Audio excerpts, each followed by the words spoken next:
Hello, my name's Kingsley Singleton, Deputy Editor of Digital Photo, and welcome to this Photoshop and Elements video lesson. No matter how good the composition of your landscape shots, if the lighting is poor, no one will be able to appreciate all of your good work or the stunning scenery you've captured. Hopefully, you'll get some good light at the time of shooting, but because that's not always the case, it's essential that you learn how to control contrast and lighting in your pictures using Photoshop or Elements, and in this video lesson, I'll show you exactly how it's done. In this example image, we've darkened the sky and we've lightened the landscape, so the picture has a much better balance. And we've also added in a bit of extra contrast just to bring out all those lovely details. Get to grips with this way of working and you'll soon see that even dull and drab images can be made to shine once they've been given a bit of digital polish. Some tools in Photoshop and Elements claim to do all of this automatically, applying a contrast tweak over the entire image. But it's only once you start to control the lighting selectively that you can achieve the best results and be in total control over your photo. So in this lesson, we'll be using the selection tools along with a series of levels adjustment layers that'll give us a huge amount of flexibility over how and where the contrast and lighting changes are applied. Okay, enough waffle, let's see how it's done just by closing down our finished image there, and I'll bring up the start image, which you'll find on the disk, and that's just called mountain.jpg. So first let's get our picture nice and big on the screen by pressing Ctrl and 0 on the keyboard. And then we'll hold down the Control key and the Alt key and press the minus key just once, just to give us a little bit of space around the edge of the shot there. Now the first of these lighting adjustments we're going to make is to the sky. I'm just going to darken the top of the sky down a bit there, and what I'm going to do first is make a selection of this area using the lasso tool. Give that a click in the toolbox. If you can't find it, just hold down your mouse button and you'll get a menu giving you access to all the different lasso tools. We want to use the regular lasso tool there, and then up in the options bar make sure it's set to new selection, feather is on 0 pixels and anti-alias is ticked. And then we'll just click and drag out a rough selection over the sky, round the top and back to where we started. And once those marching ants have appeared, we can come up again to the options bar and click on Refine Edge. Now you'll find that Refine Edge button in more recent versions of Photoshop or Elements, but if you're using an older version, just go up to the Select menu and down to Feather. Then we can make sure that our feather radius is set to 250 pixels. See that all the other options are set to 0, and then we can click OK to exit the palette. And this is just giving us a nice, soft and believable join between the areas that we're going to adjust and those that we're going to leave alone. So once our selection is made and it's feathered, we want to bring up our Layers palette. I'll just drag mine in from the side here, but to make yours appear on screen, just come up to Window and down to Layers. Now from the Layers palette, we want to add an adjustment layer, and we do that by clicking on the Create Adjustment Layer icon, this little half black and half white circle.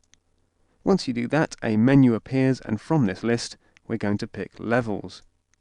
Up pops the Levels palette, and immediately we can see a histogram telling us how light or dark the pixels within that selected area are. As you can see, right now they're all very bright because our histogram is stacked over on the right hand side. So what I'm going to do to even things out is click on this black point slider and drag that over to the right. As I do that, you can see it all darkening and some of that detail returning too. And just to give it a little bit of an extra kick, we'll also click and drag the mid-tone or the gamma slider here in the middle. Just drag that over to the right a little bit as well. And once we've darkened the sky sufficiently, we can click OK to exit that palette. And then if I just click on and off the eye icon next to that adjustment layer that we've added, you can see that immediately we've had a really positive effect on the picture. Darkening that sky is just kind of hemming it in a little bit at the top, stopping our eye wandering out of the frame, and it's really making the most of all those nice fluffy clouds that are up there, giving them a bit of extra contrast against the blue sky. And at this point, it's worth mentioning that if we want to correct any adjustments that we've made in that area, all we need to do is double click on the adjustment layer icon, the Levels palette will reappear, and it'll have exactly the same settings as we left in it, so we can kind of make further adjustments to those should it be necessary. So now we're happy with the sky, I'm going to turn my attention to the foreground, and specifically this nice textured rocky area within it. Once again, using the lasso tool, which should still be selected, just going to click and make a pretty rough selection of this area, just kind of following the sweep of that rock as it heads towards the mountain. Something around about that kind of thing should be okay. And once we've made that selection again, we'll come up to Refine Edge, give that a click, and this time we're going to drop that feather radius to about 90 pixels. And it's very helpful when using the Refine Edge command, just to make sure that you've got the overlay color switched on there, just showing you kind of in a nice graphical way which areas are being masked out by the selection. If you've got it set to the standard mode, you won't get quite such a useful view. So keep it on the overlay mode and things will be a lot easier. So we'll click OK to exit that palette, and then it's time to come back over to our layers palette, click on the create adjustment layer icon again and pick levels again, and then just dragging that up to the top. This time we'll click on the white point slider and drag that over to the left, just lightening up that whole area. And just as we did with the sky, we'll also move the middle slider, just bringing that one over to the left a little bit too, and we're getting a nice lightening up effect there. Click OK to exit the palette, and once again by clicking on and off the eye icon, you can see that we've had a really beneficial effect in that foreground area, just lightening it up and helping us to kind of draw the viewer's eye into the picture. And then just to complete our lighting adjustments, I'm going to make a final selection this time of the kind of the middle ground and the mountain, just that kind of thing. Come back up to the Refine Edge button. A setting of about 100 pixels should be okay for this one. So we'll click OK. Add a final levels adjustment layer, and once again click and drag that white point slider in to the left. And just taking a look at the picture, that seems to be working out pretty well, so we'll click OK. And just like that, we've made a really noticeable improvement to the picture. We've gone from a shot that's unbalanced with a sky that's much too bright and a foreground that's much too dark, and just with those three simple adjustment layers, we've really improved things.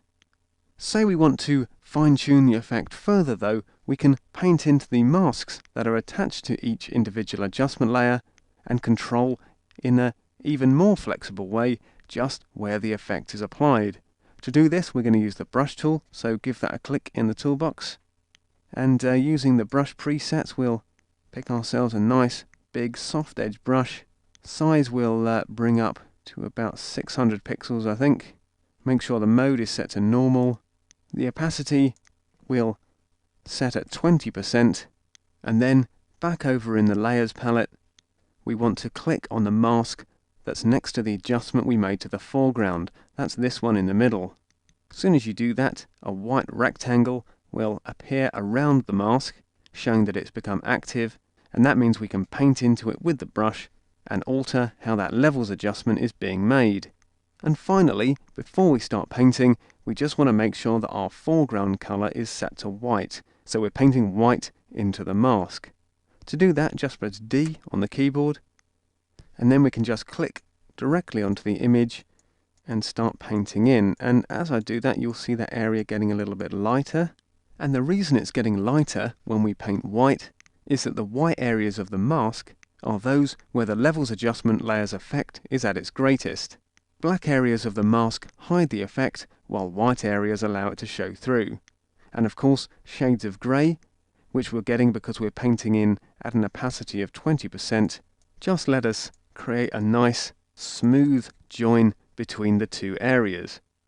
So we can continue to paint our low opacity white into these areas of the mask, just kind of adjusting where it's applied. And we can also skip between the different masks on the different adjustment layers. So if we want to make similar changes to the adjustment layer that we added for the midground and the mountain, we'll just click on that one. It becomes highlighted in the layers palette, the white rectangle appears around the mask, and we can just continue to click and paint. And this is just a really great way of kind of fine-tuning. You can see those grey areas appearing in the mask and just letting a sort of a a partial amount of the effect come through.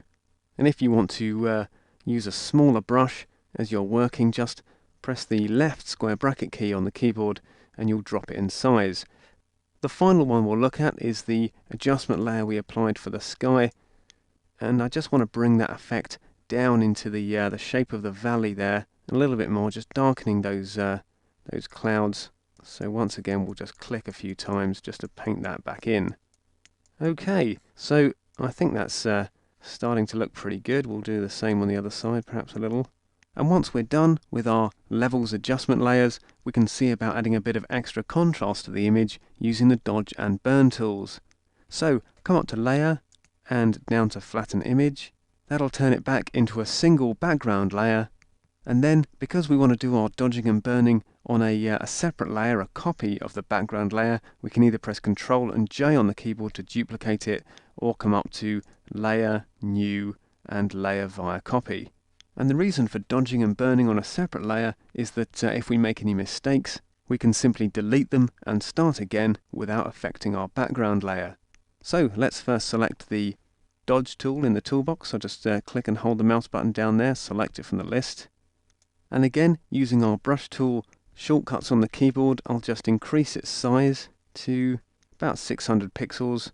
Make sure it's got that nice soft edge just by holding down the Shift key and pressing the left square bracket key.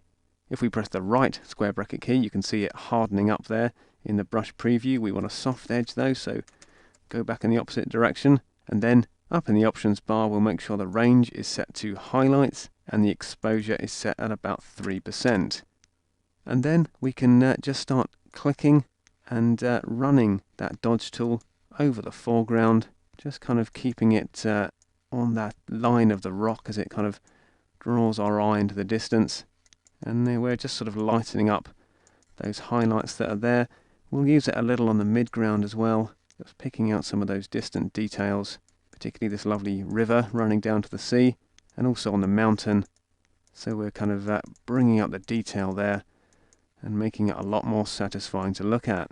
Some of these rocks over to the right hand side as well, I think, and just continue to dodge the photo there until you give it a bit more sparkle, really, just bringing up those highlights.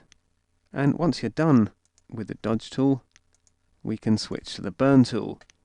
Just like before, click and hold your mouse button down on the dodge tool, pick the burn tool from the list, and this time it looks like it's pretty much set up okay. We'll just drop the size a little bit. The range is set to shadows, that's okay, and the exposure at 3%. And then just as before, we just click and sort of paint over the image. And as I do that, you can see a bit more detail creeping in. Some of those nice rough patches of rock really starting to come alive just as we play the tool over those areas. And once again in that midground, we can just click and run the tool over just to bring out all that extra detail in the distance, the kind of thing you really look for in a landscape. Lots of stuff for your eye to lock onto and really enjoy. Okay, so I think we're pretty much there with our dodging and burning. And if I just click on and off the eye icon next to our layer 1 copy of the background there, you can see that we've really finished off the picture nicely.